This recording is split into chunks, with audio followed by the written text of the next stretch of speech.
الحمد لله رب العالمين والصلاة والسلام على رسوله الكريم وعلى آله وأصحابه أجمعين أشهد أن لا إله إلا الله وأشهد أن محمدا عبده ورسوله أما بعد. Continuing our lessons on the history of the compilation of the Hadith and its authenticity.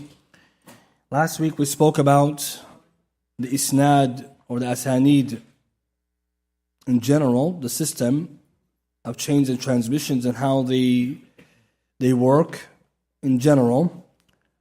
And we also spoke about how many ahadith there are, how many asanid there are, weak and strong.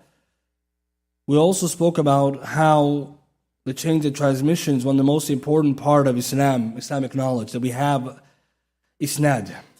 But today we have to talk about how the isnad works, because without this knowledge, we will not be able to understand why there is some criticism from outside sources, and even some Muslims, sadly, in relation to hadith and hadith's literature.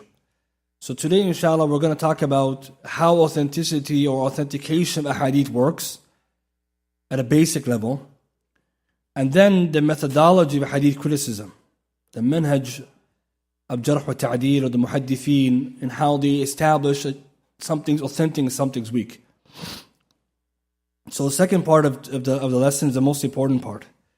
But to begin, last week we said that there are 5 conditions for hadith to be sahih.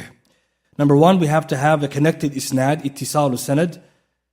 So it has to be connected from beginning till end. Whoever narrated in the book, all the way to whoever it ends at, be it Rasul sallallahu alaihi wasallam or the sahabi or tabi'i, whatever it is. So ittisalu sanad, it has to be connected. Number 2, al-adala, the narrator has to be upright religiously and trustworthiness, like they're not going to be lying, they're not going to be distorting texts on purpose or by accident, or more importantly that their religion is upright, and we'll see what adala looks like. Number 3, they have to be precise and accurate in their narrations, dabtul rawi or ruwat, that the rawi, the narrator, has to have dabt. Dabt means accurate in what he narrates, either from the chest, hifd, or the kitab. So we say dabtul kutub. So the books that he has with him, if his memory is not good, he has to rely on that. And more importantly, dabt to sadr, in his chest, when he memorizes something, he gives it as he memorized it. And number 4, it has to not be irregular. It has to be free of irregularities or inconsistencies, adam al-shudhuz, which means the chain of transmission, if it comes in one and another one, you compare. You compare them. Let's say one has an additional wording, the other one doesn't. We have to figure out who added this additional wording. Or one of the narrations marfu', it goes up to Rasul sallallahu alaihi wasallam, another one's mawquf, it's taught to Sahabi. Why? So when you check the transitions and chains, you see who added what. And we'll see in a second how that looks. And the last one, which is the most difficult one, adam al-illah, no hidden defects. So if the first 4 conditions are met, usually a hadith is sahih. But the 5th one is one of the most difficult subjects of all hadith sciences, ilm al-ilal, the knowledge of hidden defects, and is left to the experts who verify and they check through different methodologies. And of course, the ulama before us, who are experts, they would know a hadith is weak or strong, even just by hearing it, and sometimes by knowing the who narrated from who, etc. But of course, it's not only open for the scholars before us. We till today can do this. So if these 5 conditions are met, a hadith is sahih. If there is a lowering in condition 3 and 4, it exists but at a lower degree, the hadith is hasan. As we'll see, hadith hasan. So hadith science is, for a hadith to be acceptable, it has to be hasan or sahih. Whether that be hasan, which is fair in and of itself, hasan lidatihi or hasan lighayrihi. And we'll see what that means. Or sahih lighayrihi, authentic due to other chains, or sahih lidatihi. As for everything below hasan, is for da'if. It's da'if because one of the 5 conditions are not met, and then the degrees are very depend on the level of weakness. With that being said, the ulama, they differ on the authenticity of a hadith in relation to differences that they may have come across when they try to authenticate the hadith. So what are the most common reasons for differences in authentication? Because people often get confused when the first doubts of the people who are questioning a hadith literature. Why then the hadith is da'if and sahih? Quran is all sahih, how come the hadith is sahih? Or some are da'if and some are sahih. So how do we answer it? First we say there's a group of hadith which are muttafaq. The whole ummah agreed upon the authenticity. So that doubt goes out the window. It's like saying, are there some qira'at which are not considered mutawatir? Or some qira'at shadh? Yes. Tayyib. In hadith, same thing. But those people who ask this, they don't even know that. So the first confusion they have, how could they be Bukhari authentic, Muslim authentic, Abu Dawood? We got to check. So that means everything's gone. We tell them, no, it doesn't work this way. So the first, there are some hadith, everybody in the ummah agreed. Bukhari Muslim, for example, the whole ummah agreed on their authenticity. That's it. So for example, now, if you tell me it's a hadith that someone differed over, no problem. Because, as we'll see, there's reasons. What are those reasons? Some of the ulama, they try to collect all the possible reasons or most common reasons for differences amongst the scholars for the authenticity and weakness of a hadith.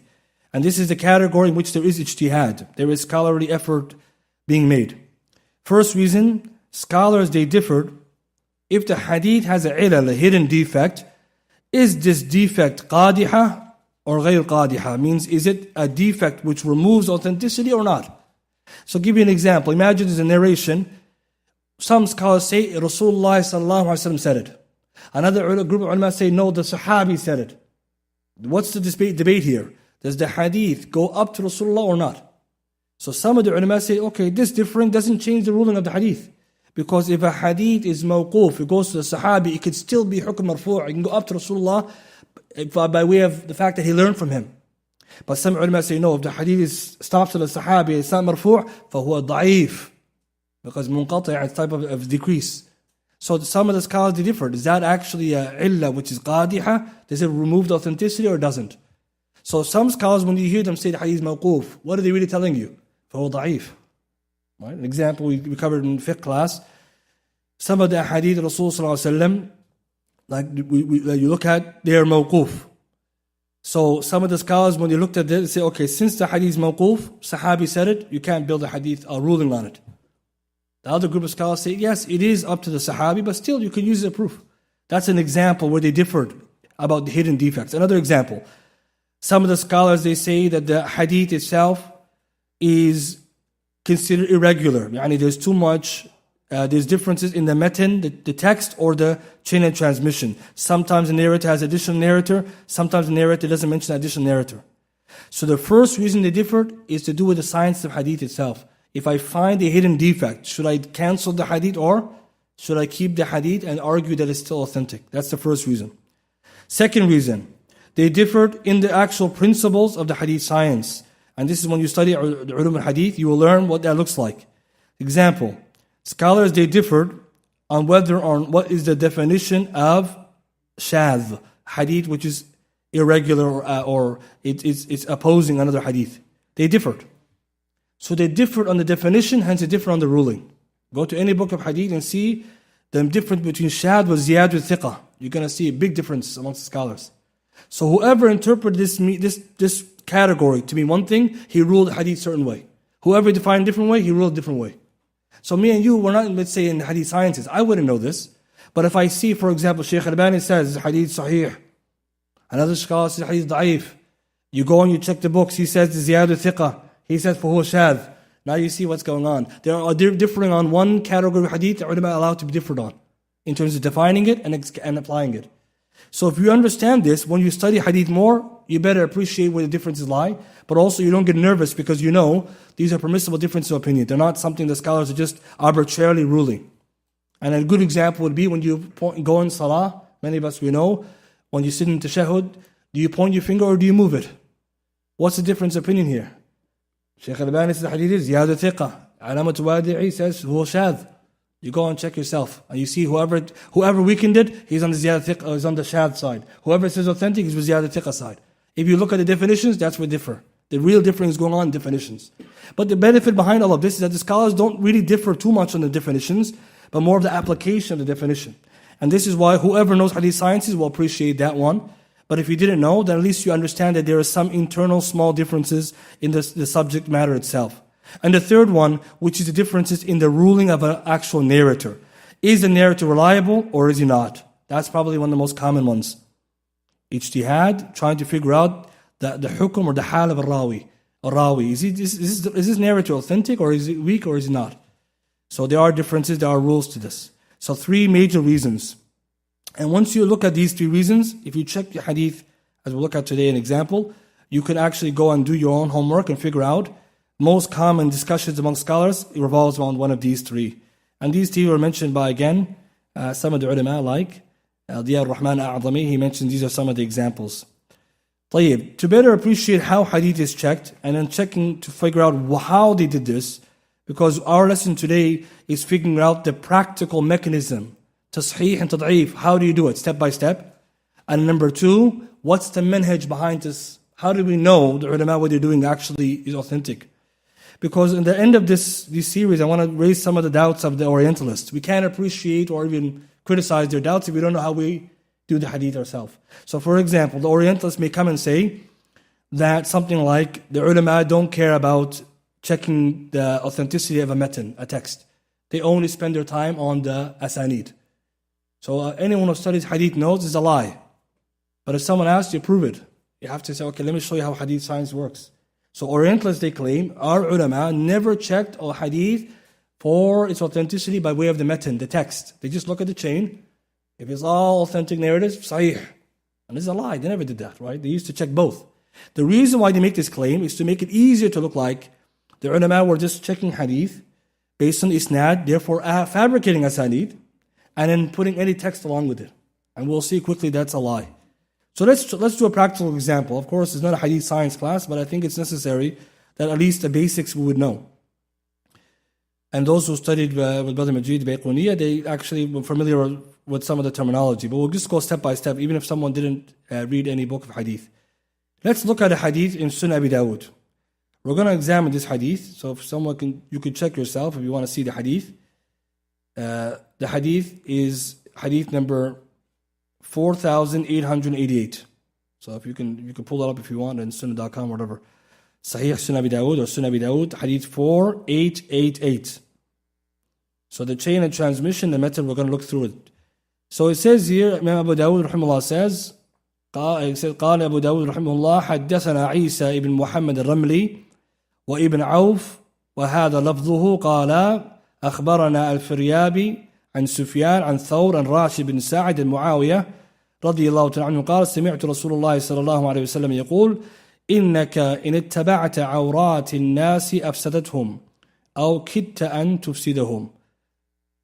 Okay, so the hadith is Abu Dawood with his chain and transmission until Muawiyah radiyallahu ta'ala anhu, that the Prophet sallallahu alaihi wasallam said, verily if you were to follow after the mistakes and the blemishes and defects of the people, you will corrupt them or almost corrupt them, which is a prohibition of trying to spy on people and trying to get their mistakes. This hadith, we're going to see it's authentic or not. And we're going to see how the ulama used to do this. Hadith number 4888. So the first thing we have to know, we have the isnad and we have the matan. So in order for us to first see the hadith authentic, we have to go through the steps, each one, the conditions that we mentioned. So first step, we have to check if the chain is connected or not. Ittisal or sanad. Right? That's the first condition. So how do you do that? The ulama say the easiest way to do that, and the simple way, because without getting too complicated, the simple way, you just look at the wordings, the siyagh, the way the ulama have narrated the hadith or this chain has come. So there's two ways of narrating hadith. You can use terminologies like haddathana, wa akhbarana, wa sami'tu, and ba'ana, these words. Or you can use the word an, or qala. So scholars say when you look at a hadith, check to see if the wordings indicate that they heard from the person. Wordings like haddathana, or sami'tu, or qara'tu alayhi, all indicate that this person heard directly from the shaykh. So that means the chain is absolutely connected. So imagine someone told you something, you said, Sami'tu, I heard him. It's not ihtimal, you heard the person. Or you say, akhbarana, or haddathana, he told us. So anytime you find that in a chain and transmission, what are you going to say? The sanad is connected. For these wordings indicate direct communication. As for the wordings like an, or an, or qala, they don't necessarily indicate that the person heard directly. It's possible you heard from somebody else. Because it's like saying, so-and-so said, I didn't say I heard. Or it was told to us. Or it was narrated. You didn't say you heard it. So the ulama say the rule is, if the wording is an or qala, you have to now go into the books to see if this narrator is known to switch up narrators or not. What does this mean? For example, some narrators are known for doing what's called a tadlis. They would narrate hadith they never heard directly. They would skip somebody. So the narrator is weak or not the best. He will just skip to the stronger one on purpose or by accident sometimes, and sometimes usually on purpose. Or he will do it out of a habit.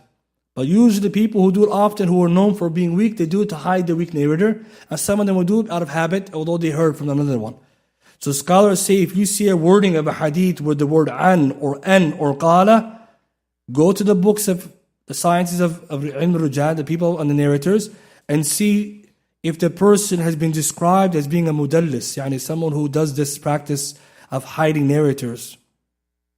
Also, check to see if this chain and transmission has come in a different way. So the benefit we take from this level, if we go to our chain, all majority of it is حدثنا وأخبرنا, and there is some an and some an. So what do we take from this? In the beginning of the chain, it's all connected. Everything below it, which says an, all the narrators are not known to be people who hide narrators. And how do we know? Well, I went to the books of hadith, the easiest one being Taqrib, right? Taqrib al-Tahdhib, as we'll mention in a second. It's the easiest book you can go to, Ibn Hajar al-Asqalani. And you just check the biographer, the narrator, his name and his ruling and his level. So the benefit we take from this, the ulama do this for every chain. Of course, some of them they know from the top of their head. When they hear a narrator, so this guy is not clear. We have to find another chain. So the benefit we take, you can actually go through it one by one. That's what you're supposed to do. So in our case, حدثنا عيسى ibn Muhammad, no problem. Ibn Auf, no problem. أخبرنا, no problem. عن سفيان, Sufyan al-Thawri, he doesn't do this. Thawr ibn Zayd, he doesn't do that. Rashid ibn Sa'id, he's not known to hide narrators. Muawiyah, he's Sahabi. So the scholars say this chain is connected. And there's no other chain and transmission, if you look for it, which has different kind of narratives in there. The reason why this is important, the ulama start here. Because if the chain is broken, immediately it's weak. Why am I mentioning this point in the beginning? Imagine today the ulama of hadith were making up hadith. They would get caught in the first part. Just let me hear the hadith. Oh, it's da'if. Because you're going to have a narrator who's known to do tadlis and you didn't clear it. Or you're going to tell me a chain and the chain clearly shows breakage. So the ulama, they don't do that. And this is one of the reasons why the Orientalists, their claim was based on limited knowledge. They never actually checked or brought proof for the whole hadith corpus. That the ulama were doing random things like making up an isnad and just hoping it's sahih. Imagine arbitrary, just making isnad and saying, Bismillah, this is my isnad. The first problem we're going to have is how do you even know that isnad is authentic and connected? So the ulama had to make sure that they're meeting each other. Someone may ask the question, how about if the person didn't meet him? Well, possibility of meeting can also count, and that's a higher discussion. Now, once we establish the chain and transmissions connected, based on the wording that's used, the next level we have to do then, we have to check for the person, the narrators, whether they're trustworthy, or both trustworthy and upright. We're looking for adala wa dabt. And what does this mean? We have to make sure each person in the chain, his religion is good, doesn't lie, he practices the sunnah, he's not known for deviant belief or things like that. And he's also trustworthy in his narration. So how do you do that? This will require us to go to the books of ilm al-rijal, the books where the narrators have been narrated to us, or their biographies and their gradings. We have them with us. Just as the Quran is preserved, Hadith is preserved, and the books of Rijal are preserved. This is the beauty of Islam. Everything. Not like the Jews and the Christians. Mark, Luth, John, all made up. No one knows who that person is. No one knows last name, because they never used to give last names at that time. I don't know what country he's from, what time he died. Only person is well known as Paul, and he's a liar. Right? That's the best they got. And what's crazy about this is that in Muslims, when we tell them we have changed the transmission, they can't believe it. So where do you guys get the information from? What do you think? The ulama were not writing it? They had to. Because once they get a hadith, they don't accept the hadith from the person immediately. They have to go and say, who did he narrate it from? I got to go find him out. If it's a contemporary, I go visit him. If he's an earlier scholar, let me ask his friend and his contemporary. So the benefit we take from this is that the books of Ilm al-Rijal are very important, and we'll see later on, even Orientalists agree, that they're actually an accurate source of information. They're actually an accurate source. What's the easiest book to use for Ilm al-Rijal? The ulama advise Taqrib al-Tahdhib of Hafid ibn Hajar. Because Ibn Hajar has more than one book, but he has this simple one, which he summarized everything he did. So he has a tahdhib, then he has taqrib. This is a biographical or like alphabetical order of narrators from Alif all the way down. And what he does, he just brings the narrator. He categorized the narrators in terms of what he believed is the most correct ruling about them. I mean, it's a very serious work. He took all what came before him, he aggregated it in his best judgment and gave him a ruling. And he made it into 12 categories. So this is hard work, right? Because the ulama will see, they actually value the book. Taqrib is a beginner book, but there's no beginner book.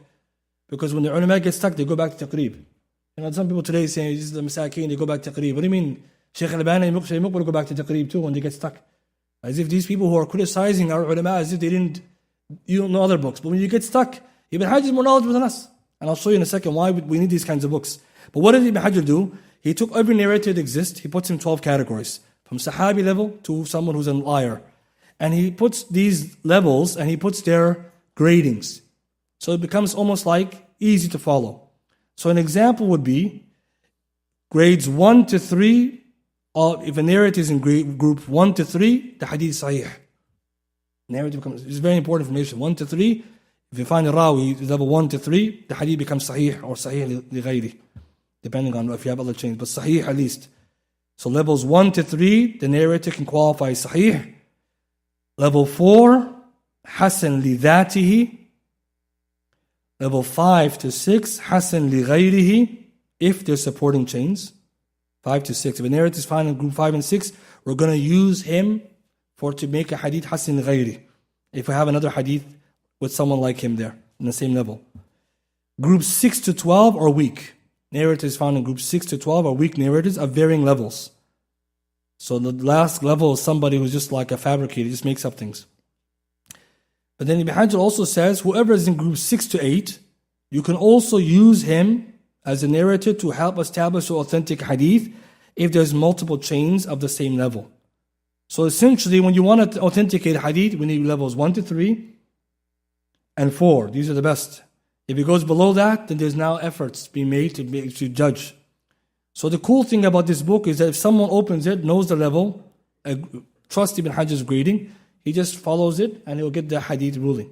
Now obviously scholars don't rely upon this book only because it's a summarized book. You have to go to the big books to see, because Ibn Hajar, he makes mistakes sometimes. Rahimahullah, some ulama have made corrections and additions to it. But the benefit though is that the book is a beginner book.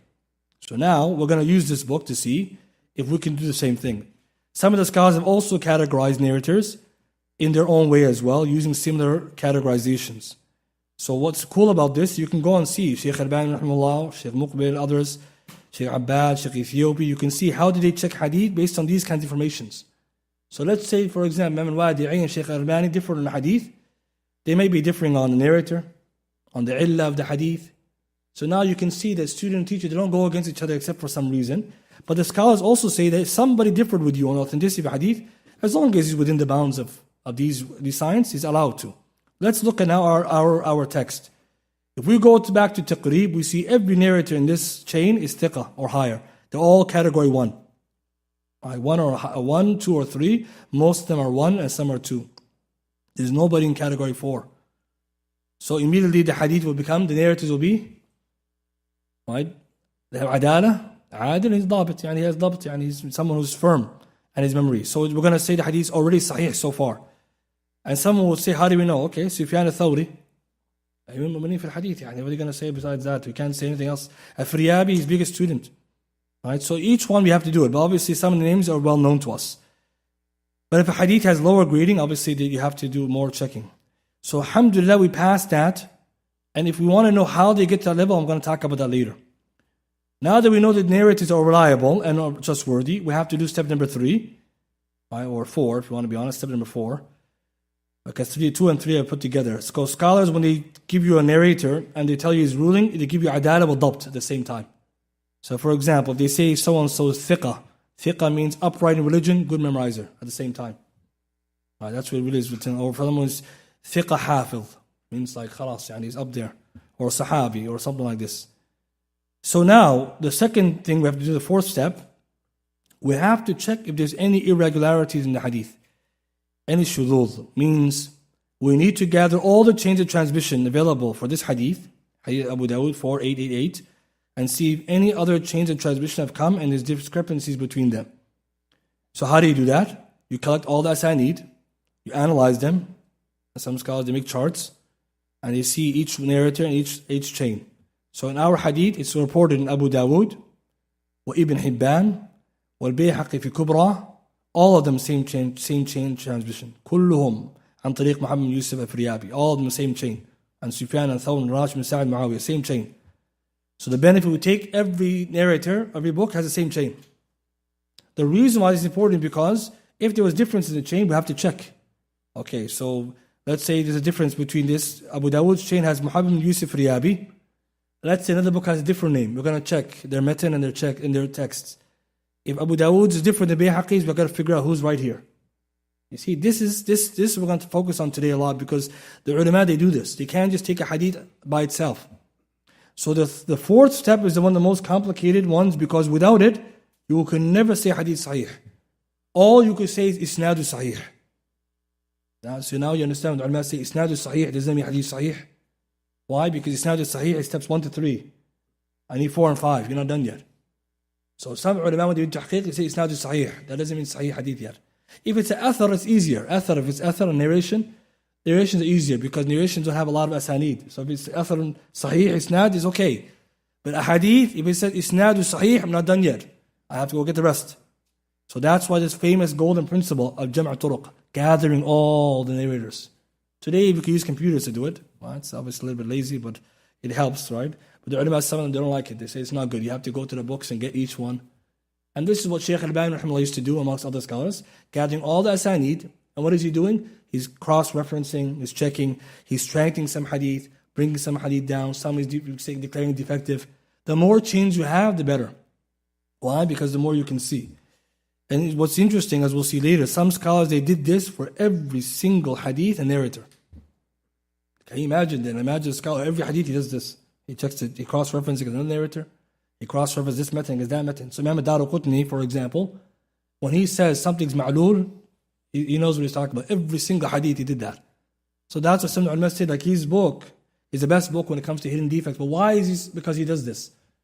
And brothers and sisters, do we understand this? He doesn't have papers only. From his memory, from his experience, his travel, someone at this level, from the latter generation, forget about Yahya Ma'in and Ali Medini and Ahmed. These people, they know so much hadith, they could just hear it and know it's weak.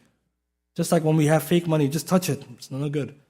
And me and you, sometimes we get shocked. How did they do this? Because we'll see there's a reason how they did this. But the benefit we take, it is possible to follow up some of the chains, if not most of them, to find out if it's actually irregular or not. It's easy for us to do. The last step, number 5, is the hard one, the illah. The illah is the hard one because this one is not even apparent by the chain. It's not apparent. So the chain right now looks for good, but then some scholars will say, nope, something's missing.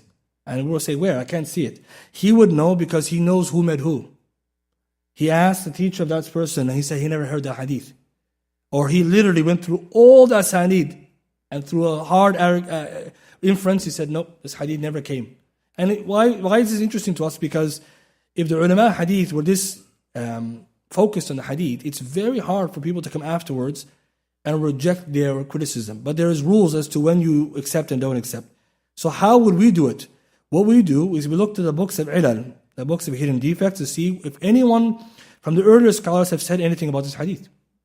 Example, Kitab Ilal of Imam ad-Daraqutni. You go there, you put this hadith in, it doesn't come out. It doesn't have the hadith there. Why? Because in his estimation, it's not a hadith, it's defective. And other books like this. So there's resources for every level you can check. Right? I'm just telling you the rules. I'm not telling you where to look, because every level there's a place to go.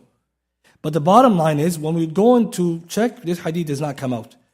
A nice benefit, if a hadith is authentic or meets 4 out of 5 conditions, then usually it's free of illah or ilal. That's a benefit. So if a hadith so far, if you did 4 out of 5 steps, by the time you get the 5th step, most cases, ghaliban, the hadith sahih.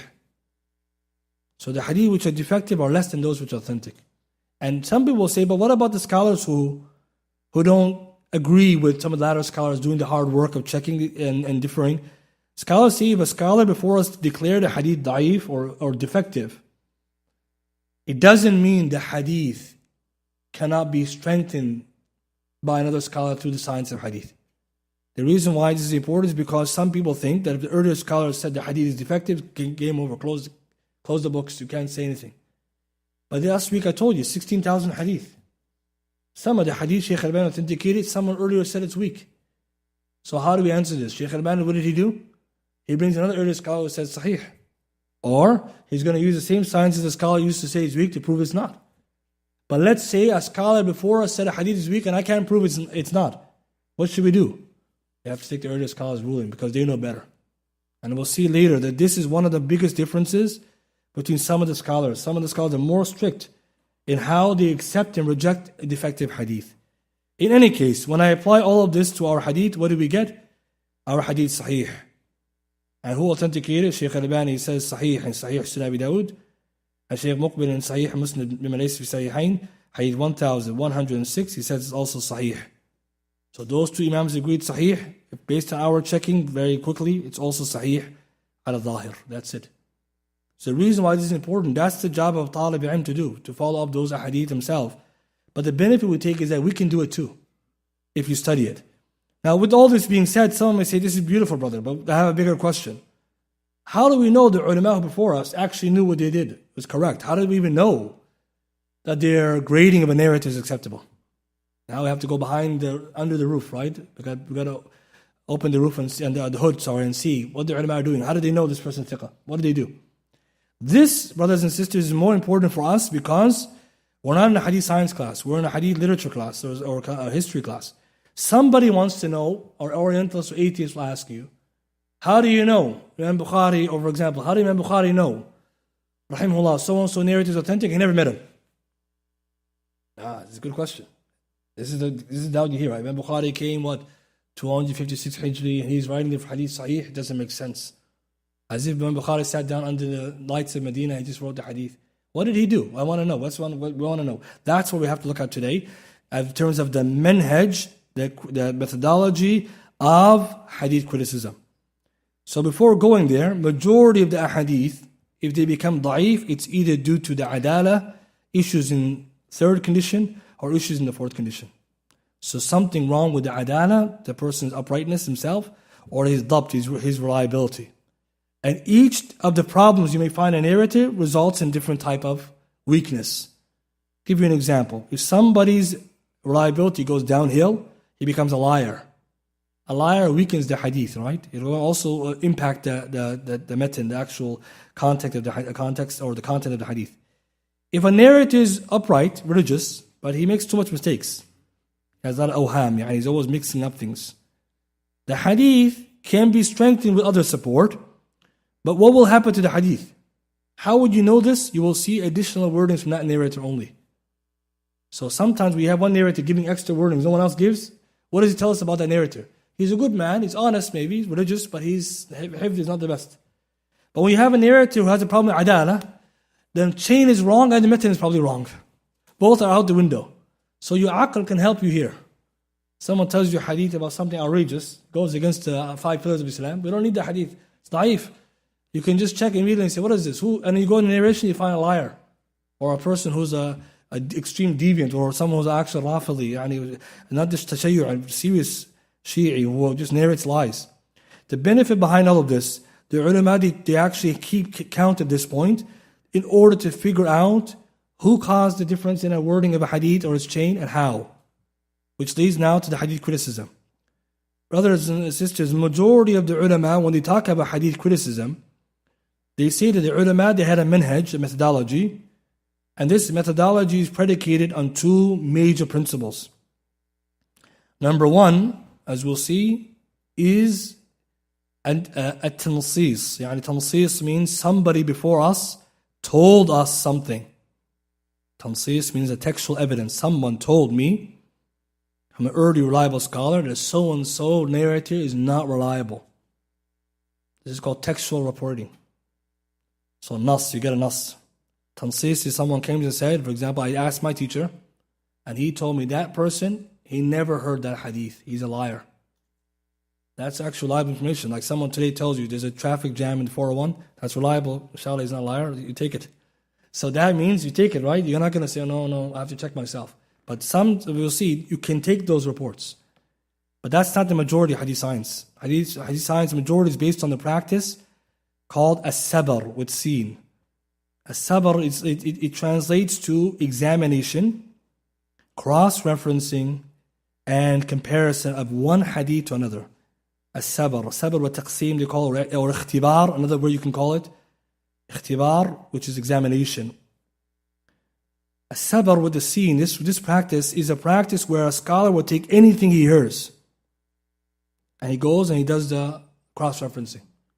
The sheikh said this guy's weak, I went to go and check by getting his hadith, getting another reliable hadith scholar, and I did the checking. I used his hadith sahih narrator, thiqah narrator as my control, and I used the weak narrator and I checked. What is this? As-sabr wa ikhtibar.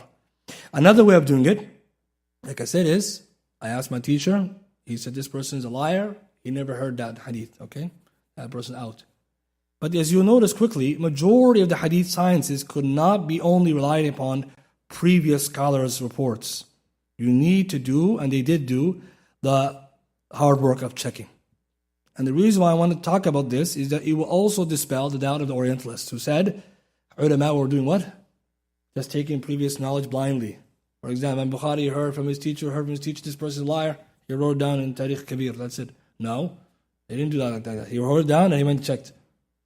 Because think about it for a second. These scholars, when they heard from their teacher also is a narrator, right? He could be wrong too. He could also get a mistake. So what are they going to do? I got to double check. Even if he's right, if he's right too. How about, for example, a narrator who you never met before, all you have is narrations. I don't even know if he's reliable because I don't know him. So it's already out the table. You can't check the person's reliability. So what are you going to do? Check his transmission to check his reliability. You use his riwayat, his narration, to check his adala by way of his dabt. This sounds complicated, but it's not really complicated because the ulama, what they were doing is cross-referencing everything. Imam Daraqutni, I give you an example, who would do this. But let me give you an introduction how the ulama did it. Ibn Abi Hatim al-Razi, the famous scholar, right, of the book of Jarh wa Ta'dil, Muqaddimah, he writes. And also Mustafa Azami or A'zami, he mentions this narration. He says, Ibn Abi Hatim rahimahullah said, the goodness of a dinar is known when it's measured against another. Thus, if it differs in redness and purity, and the gold, from another one, then the other one is fake. Just like the kind of diamond is examined through measuring with another one. If it differs in sparkle and firmness, it will be known as glass. So the authenticity of a hadith is known by its coming from reliable narrators. And the statement itself must be worthy of being a statement of Prophet Muhammad or prophethood. What is he saying, Ibn Hatim? Ibn Abi Hatim al-Razi in the Muqaddim is telling you what he asked his father and his friends or contemporaries about. They would do this. So when he asked his father about this narrator, he would tell him because he did the same thing. He checked his narrations or he met his contemporaries and he verified. It wasn't just, my father told me, he heard from so-and-so said this guy's good. No, his father went to that village to even check if that person even met so-and-so. Or he took all his hadith and sat in the house and went through it. And they even did it for contemporaries. They visit a narrator 1 year and they come back to him the second year and ask him again. If he got it wrong, they take out his hadith, this guy is weak. The same person he heard from, just to make sure that he doesn't change when he hears narrations. This teaches us something powerful about hadith science, is that if it's based on actual cross-referencing, it is possible to check yourself some of the ratings and gradings of ulama they gave to the narrators. But also the hadith science is actually not a theoretical science only, it's applicable science. It's an applied science. And to show you this, let's look over all 5 categories again and see what the methodology for each 5 was. You see, these are found in different books of hadith. They're not found in the regular books of hadith. The regular books of hadith tell you how to check the chain. This is going to tell us how did he check the chain in the first place? How did he even know? Or how did he even get to that information? First one, we said, is connected chain and transmission. The scholars would know someone is the chain is connected in 4 different ways. First, they would check textual evidence. Right? They would actually get some kind of nas from a narrator. So for example, so-and-so asked his teacher who said this hadith is mawsul. It's all connected. That's not as common, but that's an example. Or an expert of a narration will tell you that. Number 2, the scholars use tarikh, the history of narrators. So what they do, they check the age of this guy, he died, and the age is when he died, and they're cross-referenced. Is it possible he met? You see, guys, it's with me. And Bukhari versus Muslim, and the difference between authenticity is the difference between these two. Right? In terms of some scholars, they allowed possibility of meeting. Some say, no, I need to see the met. Give me the dates. So there actually are books to teach you every narrative, where he died, what time he met. You see, brothers, this shows that our deen is nothing like it, nothing like this. No Christian Jew has anything close to it. They have no idea what we're doing. So our ulama, when they're doing this, to check what? Just to check the chain, if the chain is met. Forget about this, the rest, just wait. The tariq of narratives. Number 3, the shuyukh al-tulab. I want to know who met who, who's student who. If I have a narrator who's majhul to me, I don't know who he is. Let me go check if he's from his teachers or not. I go to the books. I couldn't find him any book that this guy learned from him. No, I don't know about this guy now. If he's a student of so-and-so or not. So there are books that tell you who's a student of who. Why the ulama were so careful about this. And number 4, as-sabr. They would actually do the cross-referencing. So what do they do? Give me your chain. I'll take another chain. Compare. Your chain has a missing narrator. His chain doesn't. So your chain is broken. So imagine today your teacher told you the narration is authentic. You take it and you go and cross-reference and say, Shaykh, you got it wrong. Actually, it's a broken chain. So how do you know? I cross-referenced it. So even the ulama would do that. When they hear from their teachers, they write it down and they go and just double-check. Because he can make mistakes too. So 4 different ways. Next one, al-adala, trustworthiness. They would establish it through 3 ways. And adala is a hard one, because how do you know someone's upright in their deen? You can't say, so-and-so I heard. You could say that. But what do you want to do? I want to make sure he's actually upright. So Ahlul Sunnah wal Jama'ah, we don't say, I saw him in a dream, mashallah, he was in Jannah. Not going to work, that's not going to work. Right? We need to actually have someone who met it, because adala is the first predicate of someone who's a Muslim and trustworthy. It's different between the two. First method, you need contemporaries who mix with him. So someone saw him, someone visited him, someone tested him. So remember, some of us know the story in Bukhari. He saw one narrator who he wanted to take hadith from, and he saw that he was deceiving the riding animal, the horse or the camel. He rejected his hadith because he saw this is not adala. This person is trustworthy, let's live it down, because if he's deceiving the animals, he can deceive me. These are some examples, but they wouldn't always do that. But what they do is just ask them a hadith. Or sometimes we'll look at him and see how he prays, how he fasts. Yes, we have to know this person is upright. Next, they will see if the person is widespread reputation. And it's someone's mashhur, well known to be pious. Everyone says he's upright. Everyone says he's a pious man. He doesn't lie, he never lied. So for example, Imam Ahmed, everyone knows his piety since a young age. No one can doubt him.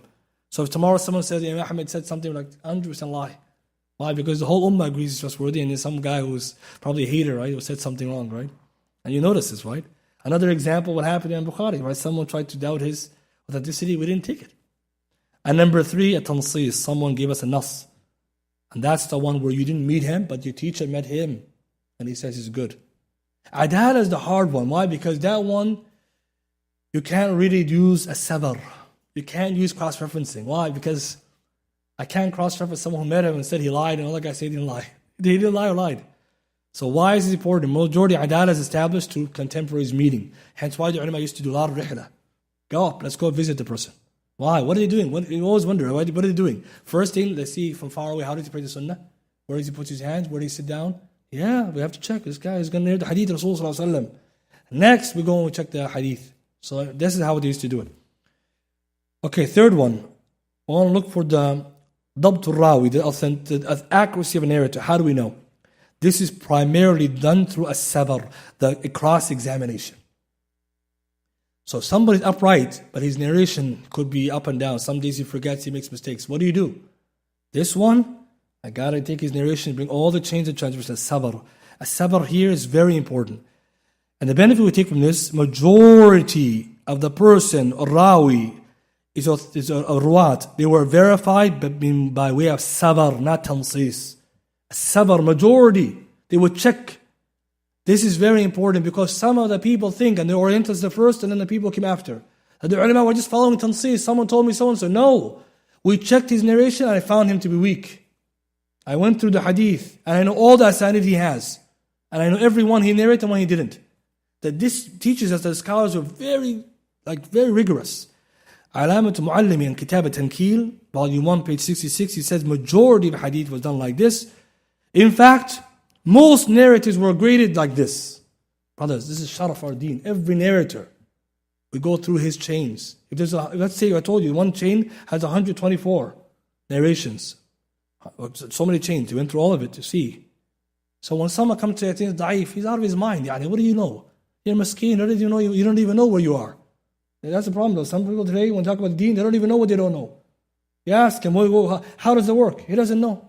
Well, he just listened to Orientalists, some person on YouTube. Wake up. And this is why today, as Ahlul Sunnah Jama'ah wa Ahlul Hadith, you don't come and tell us hadith da'if, except you're going to bring us proof.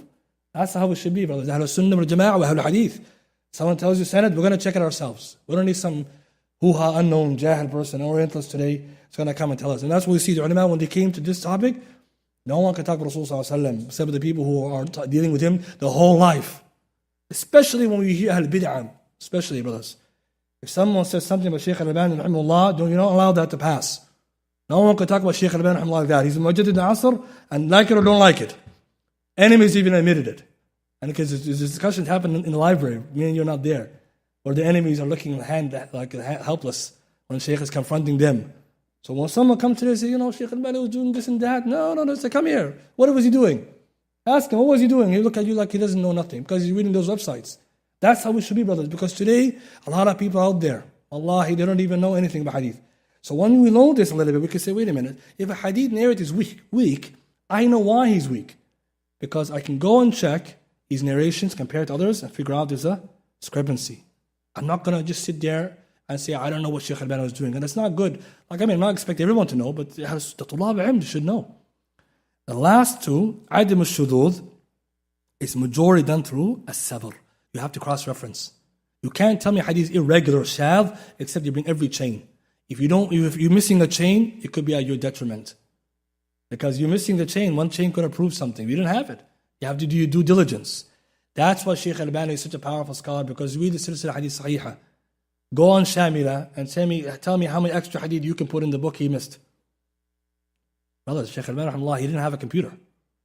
He's working manuscripts. Some of the scholars, they say, if you go on Shamila today, open Silsila Hadith Sahihah, you will not be able to add additional things. In fact, he has more than you have, because you work with manuscripts, you're working with technology. Now, this is the kind of ulama Allah sent to the ummah. And he's the contemporary. Imagine those that came before. Hafiz ibn Hajar, the ulama say he had a library, Allah knows how big it was. It was a waqf in the time of Egypt, at that time, the Mamalik era. He had a library. Shaykh Salih al-Shaykh said, Allahu a'lam how big it was. He sat in there to do Fath al-Bari. We lost most of the resources, but we don't have all of them. Some scholars have compiled the biography of Fath al-Bari, but most of the books, we don't even have them. And he worked in that library. Allahu a'lam how big it was. This is the kind of ulama we're talking about. Now today, like I said, some people who don't appreciate our legacy, but even us, sometimes we may even look down upon. Don't. Think the ulama, they're trying to go through each chain. So when you see the work that goes into it, that's why either you're going to come in the door, or please stand outside and don't talk about the hadith, right? Some people, you see them, come inside the house first, stand outside, and let's talk about where Shaykh al-Albani got it wrong. Show me. And I'm saying this because I think online, there's a lot of people who are prying on the ignorance of the lay people. They know that. Hadith science class, there are not that many. Oh, no one knows nothing. Abu Hurairah is not a narrator. There was some ta'ban, saqat guy who came, Abu Rayya his name is. He tried to attack Abu Hurairah. Allah unleashed Mu'allimi on him. Right? Mu'allim al-Imani came and finished him. I've never heard that guy again. And anyone like him. Right? Because Kitab al-Tankir is Kitab al-Usul. Now in that book, Anwar al-Kashifa, Kitab al-Tankir was against Kawthari. When you see what Mu'allimi he did, he didn't just explain the book, he explained hadith sciences, everything under the sun. Aqidah, he just put everything in that book. He never heard that guy again. Alhamdulillah. So this teaches us the beauty of our religion, but also the fact that ulama are doing the work that early scholars used to do. And the last one, Adam al-Illa. How do we know hadith is not defective? Same thing, as-sabr. We have to check by cross-referencing. Now, obviously, we cannot go through this one by one and do it ourselves because it's too much work to do and obviously advanced. But I just want to mention some benefit. Majority of the hadith which are defective because of three possible reasons or three common reasons.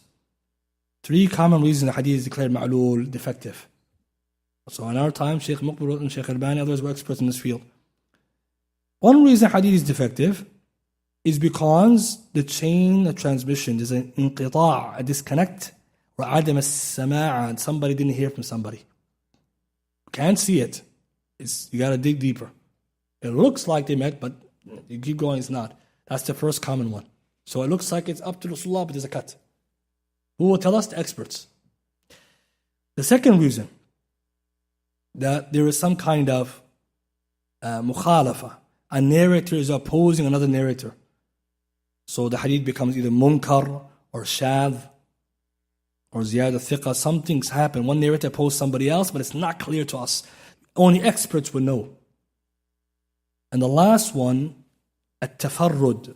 Somebody narrated a hadith singularly. Nobody else followed him up on it. So imagine there's only one hadith on this topic, or like one matan, with many chains, but all comes to the same person. Or maybe even one hadith and one matan. Only one guy said it. What do we do with this hadith? Some scholars, they say tafarrud, that means weak. It's singular narration. Nobody supported him. We don't know. And some say no, we got to go back to the principles. The reason why this is beneficial is that you can later on, if you advance seriously in hadith science, you could do the homework yourself. To finish, I want to talk about just some basic stuff about this methodology. The ulama will also use other things. Mustafa al-Azami, rahimahullah, in his studies in early hadith literature, page 52, studies in early hadith literature, page 52, he says that generally the four methods they would use, and most of it, like I say, is comparison and cross-referencing. Number one, they would cross-reference a hadith between different students. We just talked about that today. Sometimes they would cross-reference a statement of a single scholar against his own statement. So one scholar, they would check double, twice to see if he changing his view. Or maybe he told one narrator something, and tomorrow he said something else. So you find some scholars, they do that. They just to make sure he doesn't change his narration. It's depending, because they would know, if Yahya Ma'in is coming, it's going to be different. He's going to test you. So they maybe give the correct chain, and somebody else comes, he gives him a truncated, shorter version. So the scholars want to know, is he changing how he narrates to people? Third one, they would check the written document against the hifd. So they have a book, show me your book, and later they ask him from his memory to see if there's any difference. Or I have a book, and you narrated something, and the book is stronger than that. Or I wrote the hadith down too, and you said you heard it wrong, I heard it better than you're wrong. So imagine this. The Sahaba even used to do these methods, brothers. Sahaba are all udul, right? All trustworthy. So how did the Sahaba do this practice? If someone told them the hadith never heard, first thing we ask for, bring me somebody else who heard it. Example, Hadith Umar Abu Sa'id Khudri, about knocking 3 times and leaving without permission. Umar never heard the hadith, right? So Umar, when Abu Sa'id left, Umar told him, where did he go? After the third knock, so he told him, come. He said, yeah, this is a hadith. And he told him, where did you hear it? I never heard that hadith. Umar is a hadith scholar too, right? He says, Imam. So then he told him, another Sahabi, who confirmed it. And Umar got upset and said, the business kept me from the hadith of Rasulullah. How come I didn't know that? So what was he doing? Cross-referencing. Giving another Sahabi who agree with you. He didn't say, oh, Abu Sa'id, you're not trustworthy. No, they're all udul. We're talking now higher level brothers. We're talking about dabt. You see this? You guys following me? He's looking at his trustworthiness in memory, not his deen. That's the Sahaba, guys. Imagine. They were so careful to check the hadith. They would not accuse each other of lying. They accused each other of, okay, are you sure you heard that? Because I never heard it.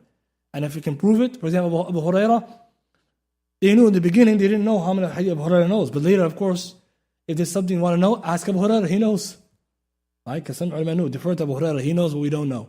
But the benefit we take from this is that the ulama used to do that. The last one, they would check a hadith based on its content.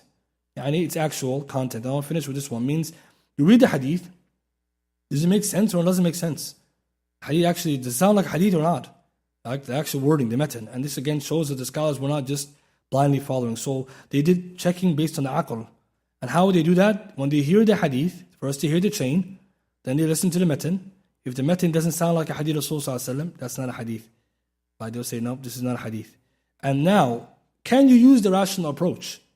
Scholars say yes, with conditions, because Ahl Sunnah wal Jama'ah are not like the people of innovation and got misguidance, who will use their rational intellect to determine a hadith sahih or not. We don't do that. Rather, what we do first, we check if the hadith comes from Rasulullah, is the wording itself in line with other things that Rasulullah said? Right? This is important. If it does it, yes or no? Right? If it does, we take it. If not, we double check it. As some hadith, when you hear it, you say, no, this hadith doesn't sound like a hadith of Rasulullah.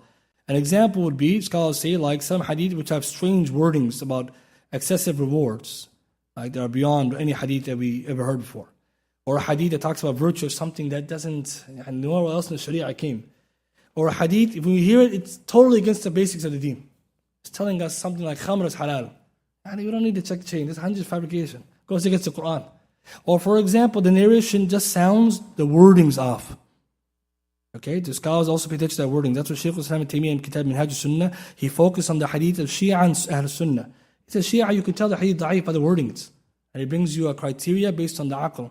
Just read the wording. It's not even proper grammar or proper sentences that Prophet ever would say. It's too long or the wording is obscure. And scholars will say that the difference between Ahl Sunnah and Ahl Bid'ah when it comes to using the aql, we use the aql when it's allowed. So an example, there's some hadith how Rasulullah used to sleep. He used to sleep on the right side. Can anyone say, oh, it doesn't make sense to me? What do you mean it doesn't make sense? Someone saw him sleeping on the right side. So that's what scholars say. It's not aql here. This is someone saw. So some people come and say, oh, we use our aql. So what are you going to do? Rasulullah, he used to wash him like that. No, it never happened. Doesn't sound conceivable. So the people who open the door of the aql, they do this. They just deny every hadith based on shahawat. We tell them the hadith that we check for their wordings and their meanings are the hadith that go against other things of the deen. Or the wording, not reports. Because reports have to be taken from trustworthy narrators. To show you this, there's a hadith about this. Sunan Abi Dawood. Sunan Ibn Majah, it's Muqaddimah. It's also mentioned by others. It's authentic narration. Ali radiallahu ta'ala said, إذا حدثتكم عن رسول الله صلى الله عليه وسلم بحديث فظنوا به الذي هو أهناه وأهداه وأتقاه.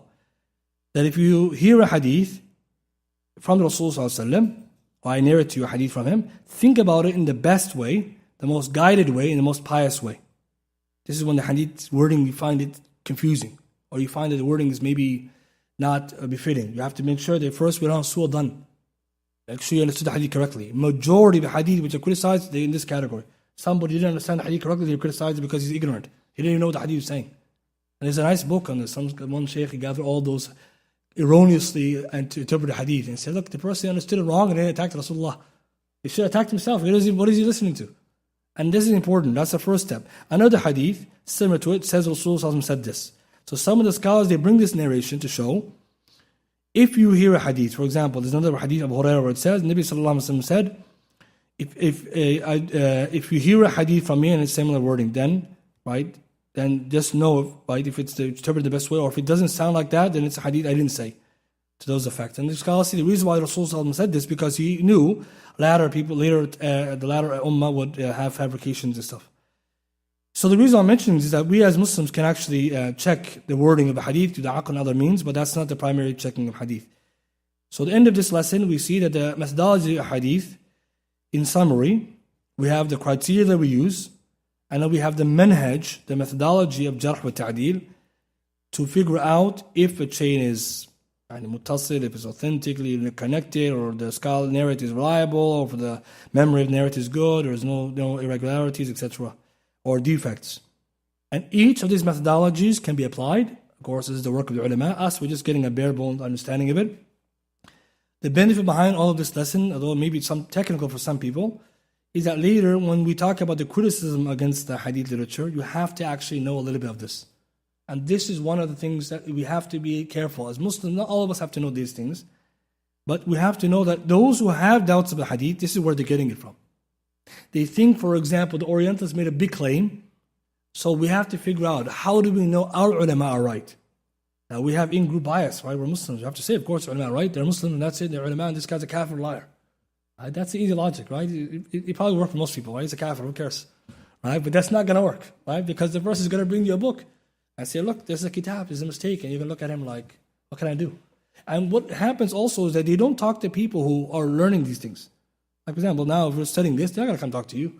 Because you might actually tell them, hey, I have somebody who refuted you, or I have another book. They're going to talk to, the internet, talk to everybody else who doesn't know. And the sad reality also, there are some Muslims, we'll talk about later, the Quraniyun, so-called Quraniyun, they are the ones who also took those down whole scale and believe that they're reliable doubts. So we will see later that it's not true.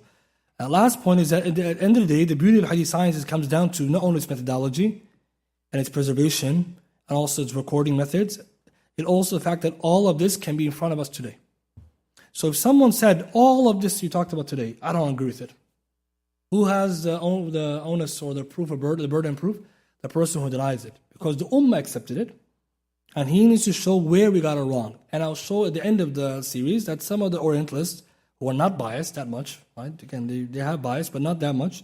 They confirmed what we said through their own system.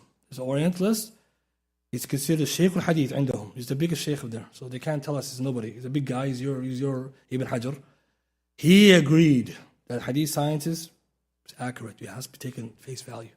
And the reason I'm saying that, I'm going to show you later, his system is close to ours. Maybe he took from us, Wallahu Alam. But he did his own style. And he found that you can say Hadith is authentic.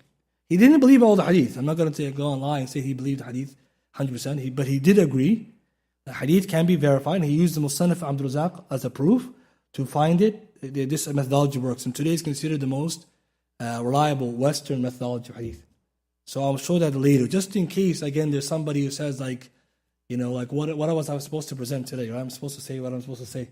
No, I'm not supposed to only see that. I have to see also what the others are saying. Because at the end of the day, brothers, me and you are not necessarily the target. We're going to the masajid. We're studying the deen here.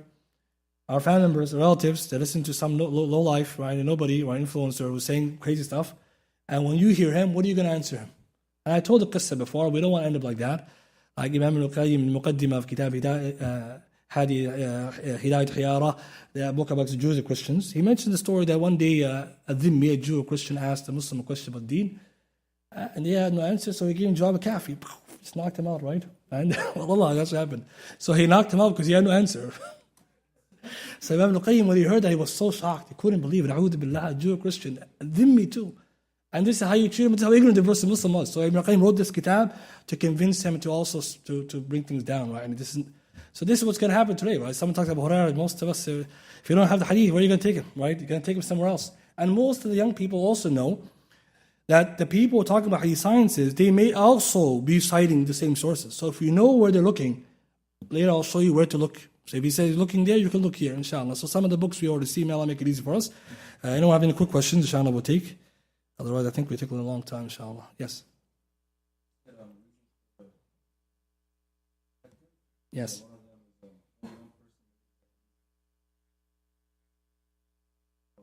So one person, tafarrud means like it's a singular chain of transmission. Somewhere in the chain, there's only one person it goes through. Or sometimes it's only one chain. And the hadith only has one chain. Or as a metin, but the same narratives keep coming. So the problem we're having is that some scholars will look at this and say that if somebody is the only one who's single out in this, whatever level of singularity, it's probable that the hadith could be weak. Now the ulama earlier did not always rule a hadith which is like this to be weak, just to our benefit. Because some of the latter scholars, they tried to argue that the earlier scholars, if the hadith was like singular, they would just take it out. This is weak. And this is wrong, and it's not their principle. So the reason I'm saying that, imagine today I bring you a hadith with 10 chains. You have many different narratives. Okay, the hadith has higher probability and stronger, but I bring you one.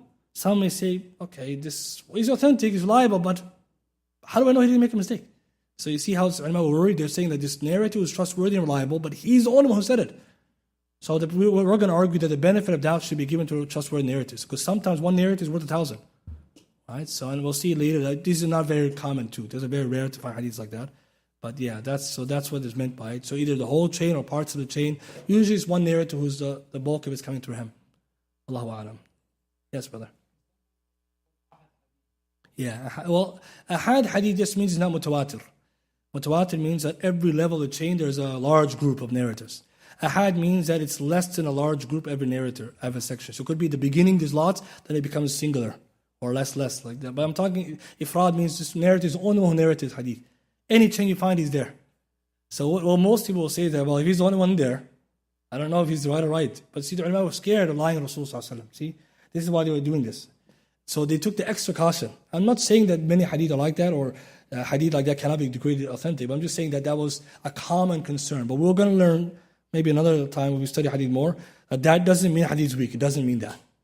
Doesn't always mean. It just means if it's like that, just check more carefully. Yes, brother.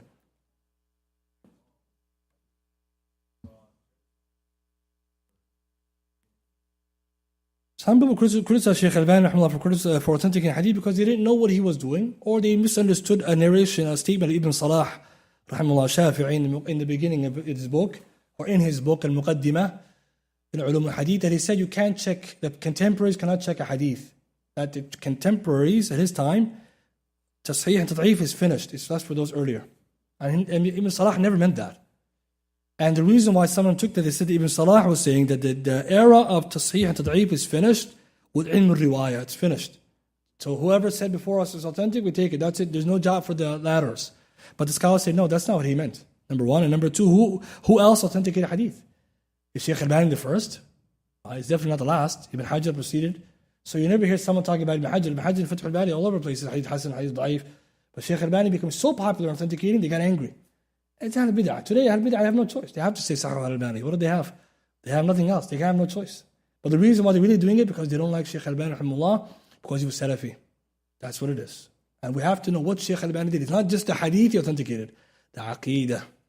Right? He brought the bid'ah sanid, he brought the aqeedah and the fiqh. So really, a lot of people, I don't think even know what he was doing. Everyone should read the biography of Shaykh Albani, rahimahullah, and his hadith sciences, to study it, to figure out what appreciation the man was doing for our time. Some scholars couldn't believe he existed in our time period.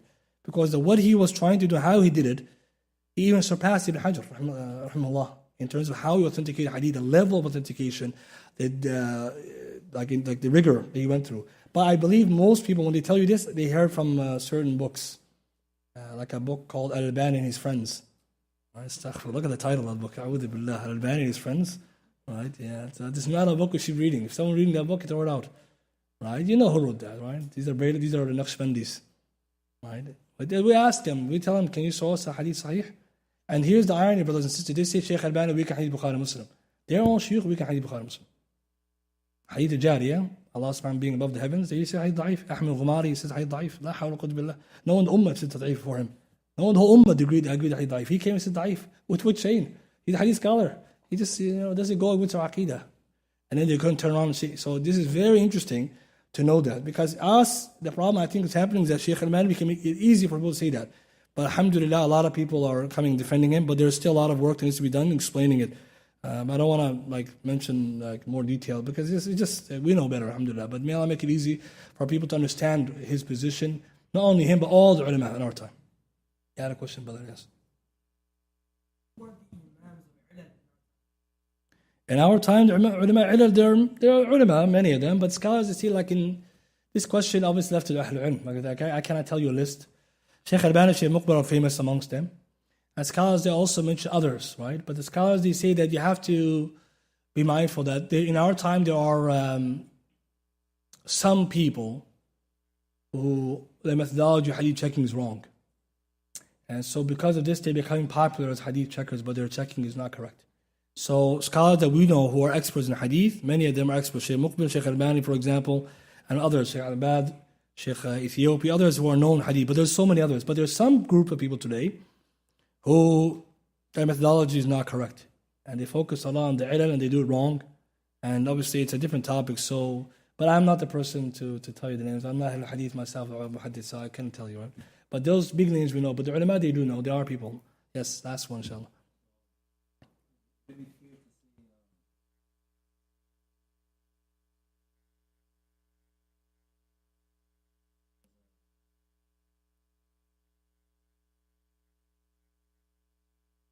The hadith is not fabricated. The hadith, there's difference of opinion of authenticity. But you're right, some of the ulama believe it's defective, the hadith. Yeah. The form, exactly. The form of the hadith seems so far away from the way, the form of the salah, yes. So that's one of the reasons. That's an example, yes. But the ulama, they differed on that hadith, and some proved that it's authentic, despite the fact that it has a lot of uniqueness. Because again, how do we know hadith is ma'lul? We have to check what the earlier scholar said. But also say that we're also going to check the hadith itself to see that because the chain of transmission is still there, right? You can still check. So there is a difference of opinion. But that's an example of someone who said is ma'lul. So Shaykh al-Islam said, for example, look at the form of the salah. It's too off. But the other group replied, Abdullah Mubarak, he accepted the hadith. And Ibn Mubarak is the ulama, one of the ulama of hadith, right? And ilal. So it's a good example, though. You could say that. Whereas the hadith is mawdu' is one that has nothing to go, right? So ilal means it meets mostly conditions, 4 out of 5 maybe. But then something of the 4 or 5 is not there, but we can't see it. Shaykh al-Muqbil has an excellent book on that to show you like how some examples of that if someone wants to see it. Shall we end with this much? If anyone has any other questions, they can ask after. Subhanak bihamdika ashhadu an la ilaha illa ant astaghfiruka wa atubu ilayk.